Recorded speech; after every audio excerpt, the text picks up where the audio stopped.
Halo pemirsa yang berhati mulia di seluruh Nusantara. Berbagi itu tidak akan membuat kita kekurangan, justru dia mengajarkan kita arti kekayaan yang sesungguhnya. Saya Fine dari CHAO menyapa. Salam bahagia, sehat, dan sukses selalu. Amin. Di episode kali ini kita menyapa saudari Teh Yunita alias Teh Nita dengan profesi jasa titipan barang luar negeri. Halo. Saat ini kita akan membahas 4 topik. 1. Ilmu fotokopi dan cetak biru pikiran sadar. 2. Bahagia. 3. Sukses. 4. Cerita pengalaman narasumber. Ilmu fotokopi dan cetak biru. Manusia pada dasarnya memiliki pikiran atau kesadaran sebanyak 3 jenis atau 3 macam, yaitu 1. Pikiran sadar, 2. Pikiran intuisi atau pikiran jiwa, 3. Pikiran roh. Pikiran sadar, nah kita sadar, juga disebut pikiran fisik karena kita punya tubuh fisik, juga disebut pikiran otak, kita punya otak sebagai tempat atau memori menyimpan data atau informasi. Juga disebut pikiran masuk akal karena ada fotokopi akal di dalam memori otak kita. Juga disebut pikiran masuk logika karena ada fotokopi logika di dalam memori otak kita. Dan kelimanya ini sama atau sinonim. Pikiran sadar atau pikiran fisik, cara bekerjanya adalah menggunakan 5 atau panca indera untuk mengkopi atau fotokopi. Jadi apabila seseorang menggunakan pikiran sadar atau pikiran fisik, juga disebut biorobot atau robot hidup mesin fotokopi, ya. Nah, cara fotokopi yang tadi yaitu menggunakan 5 indera, yaitu 1 mata untuk melihat, telinga untuk mendengar, hidung untuk mencium, mulut dan lidah untuk berbicara dan merasa atau mengecap. Dan yang kelima adalah kulit untuk merasa atau meraba. Nah, kalau dilihat atau mendengar dari 5 indera ini, jadi manusia itu bisa juga disebut robot hidup atau biorobot mesin fotokopi. Teh Nita, apakah setuju disebut robot hidup mesin fotokopi? Ya, Setuju? setuju. Oke, setuju artinya udah memahami ya, paham gitu. Nah, lanjut ya. Setelah fotokopi adalah belajar bahasa bakunya bahasa Indonesia, lalu diidentifikasi atau diberi nama, label atau simbol atau tanda, lalu dikelompok-kelompokkan menjadi 2, yaitu kelompok positif, negatif, baik, buruk, benar, dan salah yang disebut polaritas atau dualitas. Lalu dicetak biru ke dalam memori otak atau jiwa yang disebut atau dinamakan 1. Keyakinan atau kepercayaan, 2. Masuk akal atau masuk logika, 3. Adalah iman atau beriman, dan yang keempat adalah pola pikir, dan kelima adalah paradigma, keenam adalah mindset, dan ketujuh adalah karakter.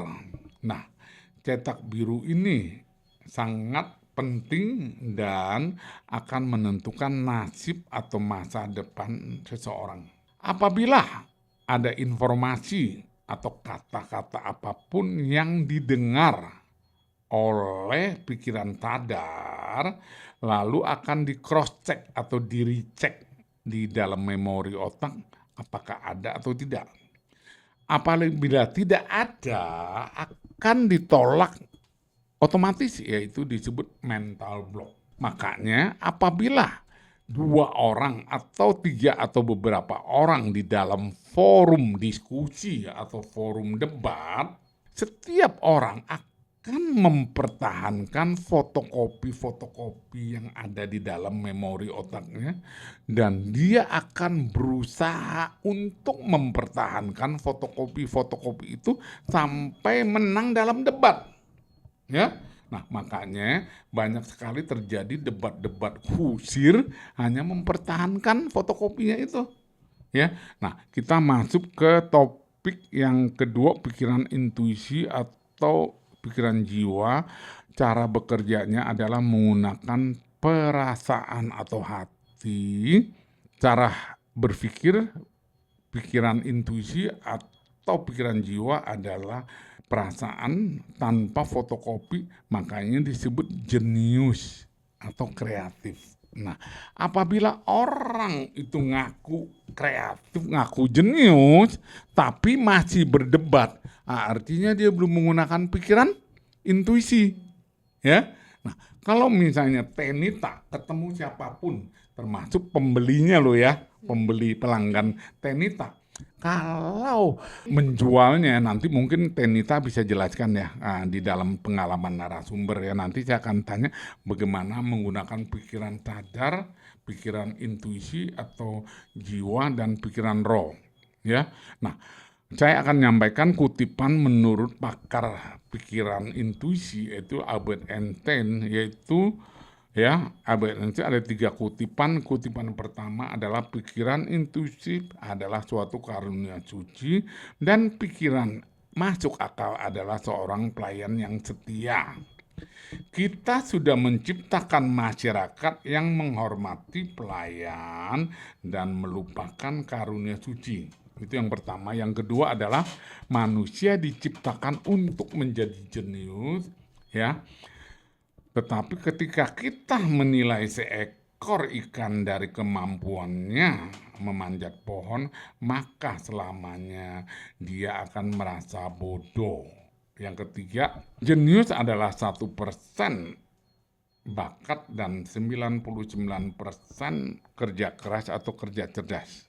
Yang ketiga adalah pikiran roh. Pikiran roh adalah juga cara bekerjanya adalah menggunakan perasaan tanpa fotokopi. Pikiran roh biasanya disebut hati nurani, disingkat HN.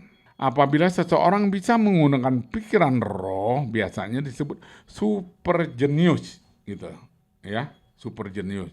Nah, ini tentang pikiran sudah selesai. Nah, yang sekarang kita masuk ke topik kedua adalah bahagia. Tenita saat ini bahagia nggak? Bahagia. Apa alasannya? Penyebabnya apa? Dengan rasa syukur, saya bangun tidur masih bisa bernafas, melihat, merasa dengan segala yang Tuhan berikan. Oke, jadi artinya bersyukur terus, masih hidup ya? Ya, Oke, bisa melihat, bisa dan lain-lainnya. Nah, pernah nggak merasakan tidak bahagia?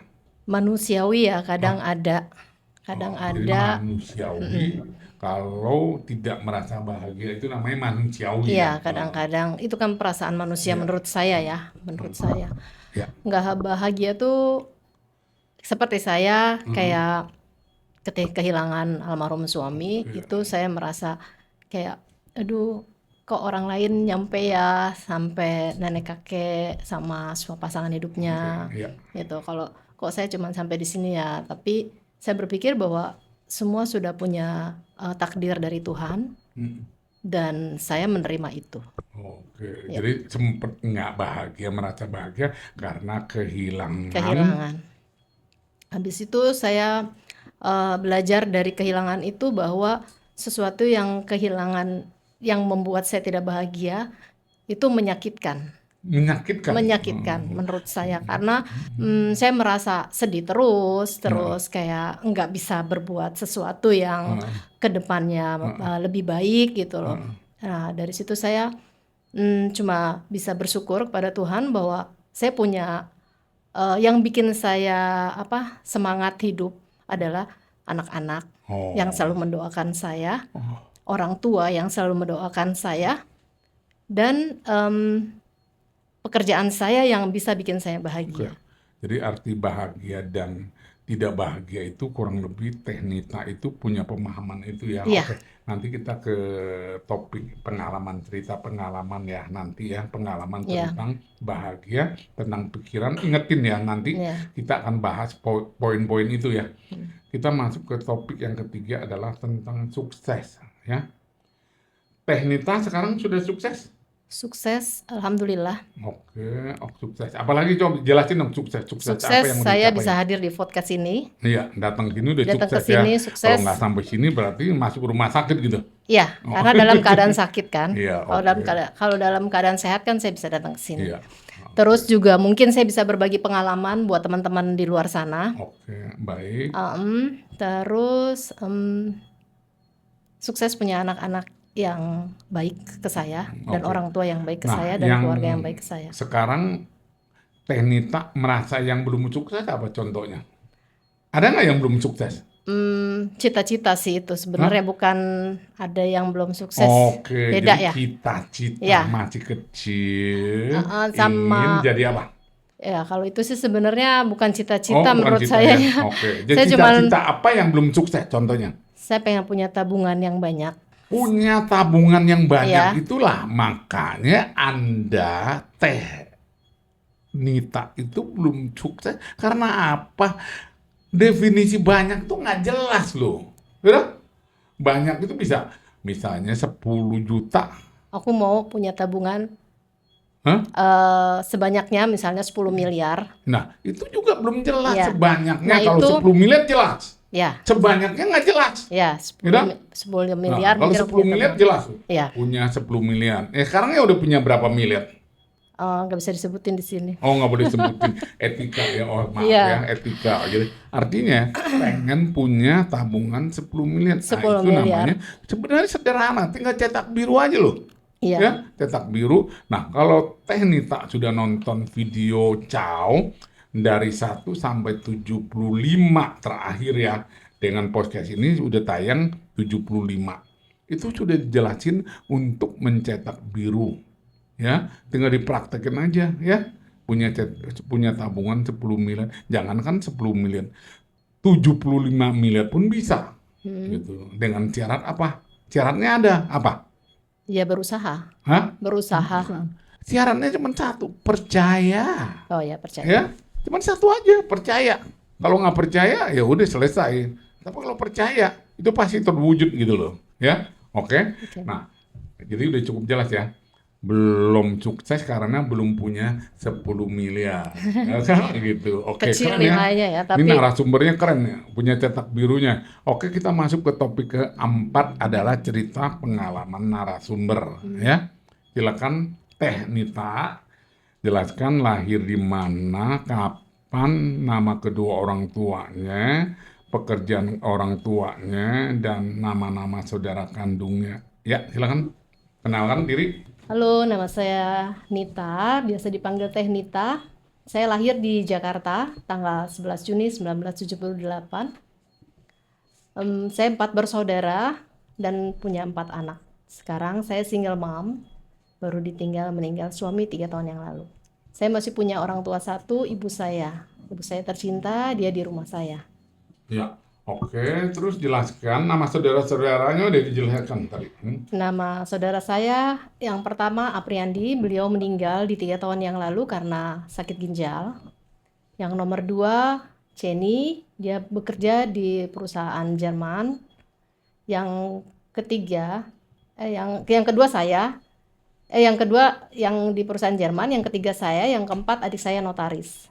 Kita berempat bersaudara. Terus anak-anak saya, pertama dia kerja di pajak, konsultan pajak. Yang nomor 2, sekarang dia lagi melanjutkan S2 di Jayabaya, ambil hukum. Yang ketiga aktor. Yang keempat masih sekolah TK. Oh, jadi oke. Nah, tolong ceritakan pendidikan Teh Nita sampai apa dan ketemu mantan pacar sehingga berkeluarga. Ya, silakan diceritakan. Saya sekolah alhamdulillah sampai S3, SD, SMP, dan SMA. Terus saya ketemu mantan pacar, waktu itu saya dikenalin sama teman saya, anak Mustopo, dokter-dokter di Mustopo itu aku bergaul sama mereka walaupun saya tidak sekolah tinggi tapi teman-teman saya banyak ada di sana. Terus saya dikenalin karena singkat cerita dikenalin waktu itu si teman saya ini mau ketemu pacarnya. Terus di situ ada mantan suami saya.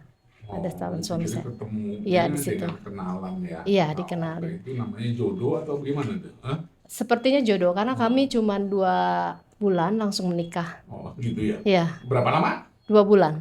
2 bulan ini cepet banget, itu namanya Iya, cinta kilat kali ya. Hah?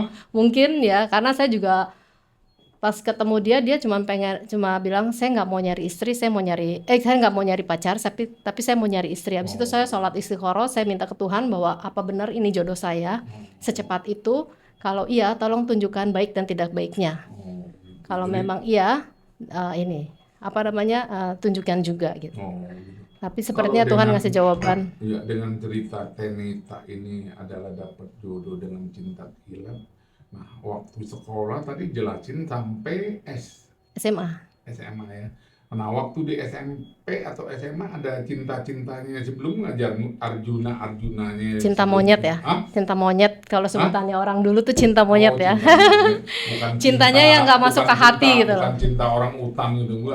Hah? Cinta Cintanya monyet. cinta yang nggak masuk ke hati Kenapa mungkin. ya orang menyebutkan cinta monyet Aku ya? nggak tahu Kenapa ya. nggak? Itu Hah? mungkin mesin fotokopi dari dulu kayak gitu ya.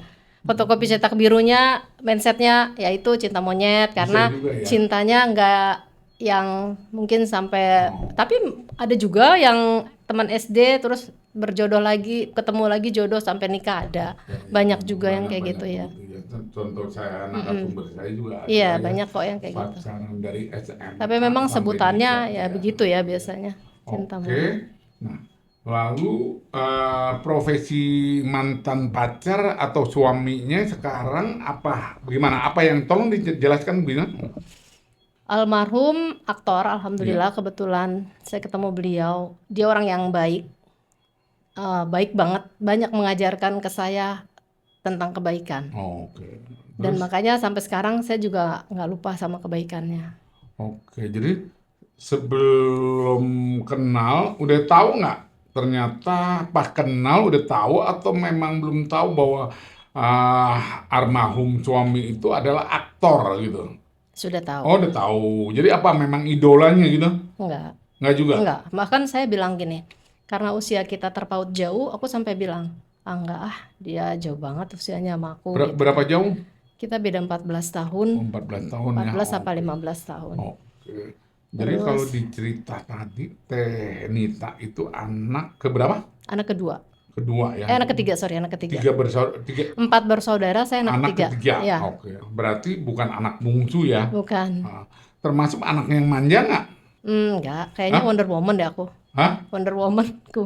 Enggak, Enggak, bukan anak maksudnya manja. Teh Nita Bukan itu anak anak yang ketiga, anak ketiga. bukan anak bungsu kan? Iya. Kalau anak bungsu kan biasanya anak yang manja. Mm.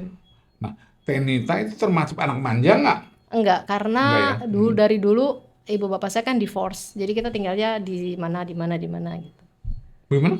Ibu bapak saya divorce, pisah mereka. Jadi satu anak tinggal sama jadi siapa, tinggal sama waktu siapa. Teh Nita itu usia berapa orang tuanya pisah? Mungkin usia saya 2 tahun atau 3 tahun, masih Oh, kecil jadi ikut banget. siapa? Saya ikut nenek, Hah? ikut nenek. Oh, ikut nenek berarti dimanja lah ya? Disayang banget gitu, enggak juga? Enggak juga sih, biasa-biasa aja. Hah? Biasa-biasa aja, tapi saya disayang tapi bukan dimanja. Oh, disayang bukan dimanja. Iya. Jadi apakah memang dari kecil udah mandiri atau gimana? Iya juga sih, soalnya waktu itu saya kecil itu udah mulai belajar jualan. Jadi waktu itu kakek saya buat es mambo dari plastik itu. Oke, oke. Terus kakekku bilang, ini uang jajan kamu dari ibu kamu, katanya gitu. Terus saya bilang, saya pengen dapat yang lebih dong, biar saya bisa beli mainan ini. Terus kata kakek saya, kalau kamu mau nggak kita bikin es, terus kamu jualin. Oke. Terus saya Jadi jualan. kalau dilihat dari dengar cerita Teh Nita ini, itu ikut dari kecil orang tuanya pisah. Teh Nita itu ikut ikut kakek nenek dari ibu atau dari Dari bapak? ibu, Hah? dari ibu. Oke, dari ibu ya. Ah, Berarti tetap tinggal di Jakarta di atau Jakarta, di hah? Jakarta. Bukan di daerah ya. Bukan. Oke, Jakarta. Mm. Nah, kakeknya adalah pedagang jualan es. Bukan, Hah? kakek saya pensiunan PLN. Oh, pensiunan Ya, PLN. Oke. Berarti diasuh atau sama nenek, kakek nenek lah ya, ya. ya. Jadi kakeknya udah pensiun. Belum. Waktu itu belum Oh, ya, masih belum jadi ya. Berarti pegawai. PNS, PLN belum pensiun, berarti cukup dimanjakan lah oleh kakek neneknya lah ya. Ya, Oke. sayang lah. Jadi biasanya umumnya secara psikologi seorang anak dididik dengan kedua orang tua dan dididik oleh kakek nenek itu beda psikologinya. Ya, biasanya kakek nenek itu mendidik cucunya itu lebih disayang sehingga apa yang cucunya minta biasanya dipenuhi gitu. Sehingga membuat anak itu cucunya itu jadi manja. Ya. Ya kalau dilihat dari cerita Tenita bukan anak yang manja ya. Iya, Ya. Cuman anak yang kehilangan figur ayah. betul. Betul kan? Ya, Nah, pas dapat suami lagi figur ayah. ya, makanya itu Ya. dalam doa saya Heeh. waktu istiqoroh, saya bilang sama Tuhan, ya Allah, saya minta orang ini kalau memang jodoh saya tidak seperti bapak saya, yang Tidak menyayangi seperti keluarga, bapak. ya, menyayangi keluarga dan menyayangi istri Oke. gitu. Ya itu artinya kan Dan alhamdulillah dikabul Tuhan. cetak birunya punya trauma tidak ingin punya bapak seperti bapak kandungnya kan itu. Iya, Hah? Atau punya suami tidak seperti bapak kandungnya kan itu. iya, Nah inilah akibat orang tua yang pisah sehingga membuat trauma anak-anaknya tidak ingin punya ayah yang seperti itu kan iya. itu. Tapi saya sayang sama ayah Hah? saya. Saya sayang sama ayah saya sampai dia meninggal saya ikut rawat. Oh sayang juga ya Saya walaupun sayang sekali ditinggal. karena apapun dia bapak saya. Oh. Tanpa dia mungkin saya nggak ada di dunia ini. Selama menikah dan punya anak ya 4 anaknya ya, lalu suaminya sebagai aktor dan berhubungan dengan wanita-wanita cantik-cantik loh ya. Teh Nita apa nggak punya rasa cemburu gitu? Awalnya iya karena saya belum tahu dunia aktor. Iya, terus? Sempet kayak kok pulangnya jam segini kok kerjanya kayak gini kayak nggak punya jam. Iya. Karena orang syuting itu kan kayak berangkat pagi mungkin pulangnya pagi lagi, ya kan? Itu awal-awal pernikahan saya sering telepon sampai dia nggak nyaman gara-gara saya sering telepon. Karena saya nggak paham dunia itu ya. Ya.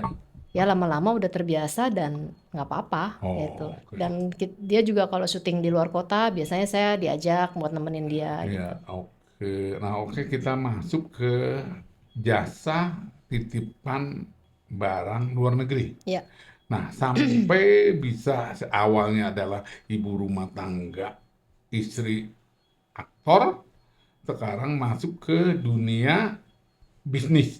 Nah, bagaimana ceritanya sampai bisa begitu? awalnya itu kakak ipar saya bilang katanya gini. Awalnya sih saya dari bawa orang-orang tour.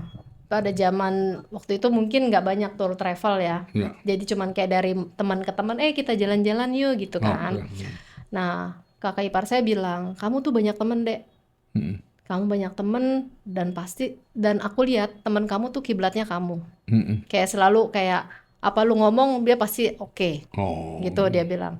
Jadi lu ini deh mendingan ajak mereka jalan-jalan. Mm, Aduh saya nggak ngerti bahasa Inggrisnya saya nggak bisa, saya bilang gitu. Terus dia bilang, ini gue ajarin. Lo beli tiket online, hotel online, semua ini sampai akhirnya saya bawa orang-orang itu. Waktu itu anak saya yang kecil udah mulai syuting. Pertama yang saya bawa itu adalah teman-teman syutingan anak saya. Oh.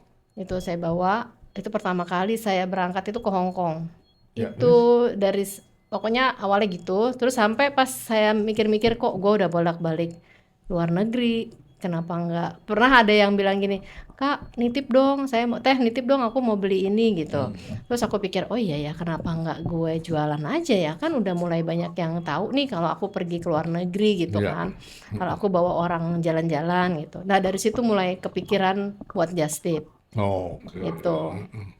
Sampai sekarang Ya. gitu. Oh, gitu. Nah, sekarang langganannya berapa? Berapa banyak dan apakah eh, langganan Teh Nita itu adalah dengan profesi artis saja atau awam atau keluarga pejabat dan lain-lainnya gitu? Campur sih. Oh, campur. Ha, campur. Campur.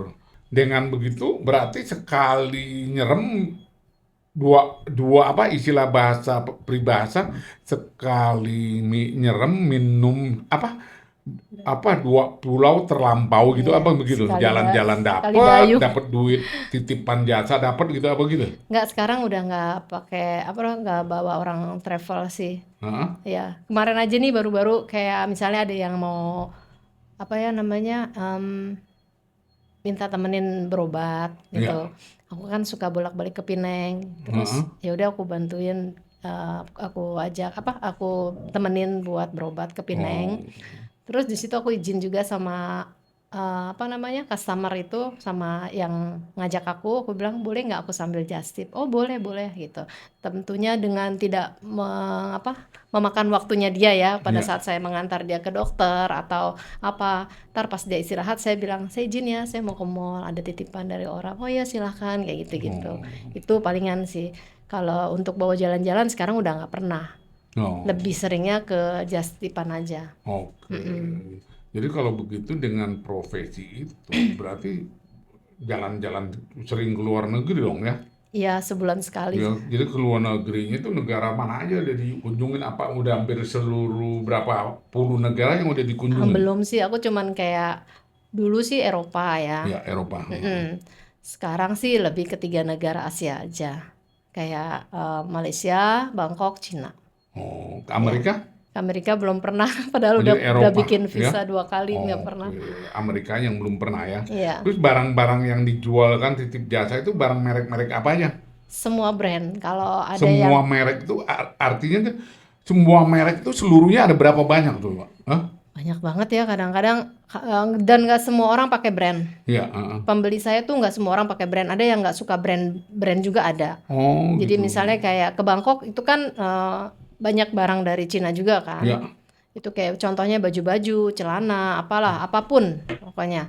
Itu semua ada juga yang nitip Oh, gitu. oke, Terus kalau oke. misalnya yang mengerti brand, misalnya di negara dia pakai brand A, tapi di beberapa outlet Indonesia atau di luar negeri yang lain dia tidak dapat brand A itu. Dia biasanya nitip tolong cariin dong, saya udah nyari di Eropa nggak dapet, di ini nggak dapet, ini dapet. Itu saya berusaha cari di tempat yang saya datangi itu. Oke, jadi artinya tidak selalu branded ya. Iya, tidak selalu Artinya brand. yang penting tie-nya atau modenya kali ya. Iya, betul. Jadi mungkin Lebih ke mode situ. Indonesia, mode Bangkok, Malaysia, Singapura, Thailand itu pasti beda ya. beda-beda ya. Dan Nah, sekarang konsumennya juga ada beda-beda. orang Indonesia dengan pakai model dari Thailand, pasti dia punya rasa kebanggaan.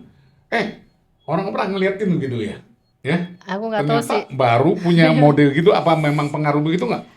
Kalau menurut saya di Indonesia ini pembeli-pembelinya itu masih bangga aja pakai barang dari luar negeri. Masih ada rasa Oh. itu gitu loh.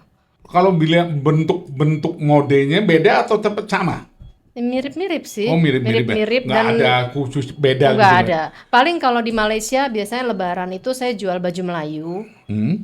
yang kayak baju Muslim tapi lebih ke adatnya mereka gitu Melayu. Ya itu, Oke, oke, itu dari oke, situ. oke. Kalau yang ke Malaysia, Saya kalau melihat ya, ada yang buat saya agak mengkritik ya. Indonesia ya lebih banyak cenderung mengekor ya. Jadi sebenarnya kita sebagai orang Indonesia harus menjadi kepala bukan ekor gitu loh. Ya, gitu. Kalau tahu kan ekor ya, bedanya sama kepala kan. ya, Saya yang sering lihat ya, dulu pakai jin ya, itu kan jin normal ya. Padahal jin yang udah robek dipakai malah jadi tren gitu loh ya. Misalnya lututnya dirobangin dan gitu ya. Iya tuh Nah, di Cina itu banyak kan kayak itu gitu. kan dari luar negeri ya. Ya. Iya. Sehingga mendunia ya. Mendunia sampai di Indonesia semua pakai jin-jin yang robek sekarang laku jual gitu loh, ya. Iya, Bukannya laku robek loh ya, sengaja dirobekin. Itu iya. namanya Thai ya. Mode, ya. Mode kan. Nah, ini yang saya bilang mengekor. Harusnya orang Indonesia yang anak-anak muda dan lain-lainnya itu menciptakan mode Indonesia sehingga go internasional. Bukan kita mengekor ya, semua jin-jin robek itu laku jual gitu loh. Kalau saya secara pribadi ya, cuman geli aja sih ngelihatnya ya. Ya, tapi kan saya memang bukan korban mode gitu loh ya. Ya, saya bukan korban mode gitu. Nah, karena kita sudah waktunya sudah habis ya. Tenita mungkin mau menyampaikan pesan-pesan apa pelanggannya atau bagaimana saudara-saudara atau tetangga-tetangganya ya. Ya, silakan disampaikan apa yang mau disampaikan sehingga kita udah tahu jasa titipan barang luar negeri adalah seperti ini. Ya, silakan Tenita. Buat teman-teman, keluarga, atau siapapun yang lihat podcast ini, kalau kalian ada yang mau dititip barang dari luar negeri, pas saya lagi ke Cina, Malaysia, atau Bangkok, boleh ke saya. Kalian juga bisa request apa barang yang kalian mau beli. Insya Allah saya cariin. Ya, Terima oke, kasih. terima kasih atas kebersediaan Tenita sebagai narasumber podcast Kacau.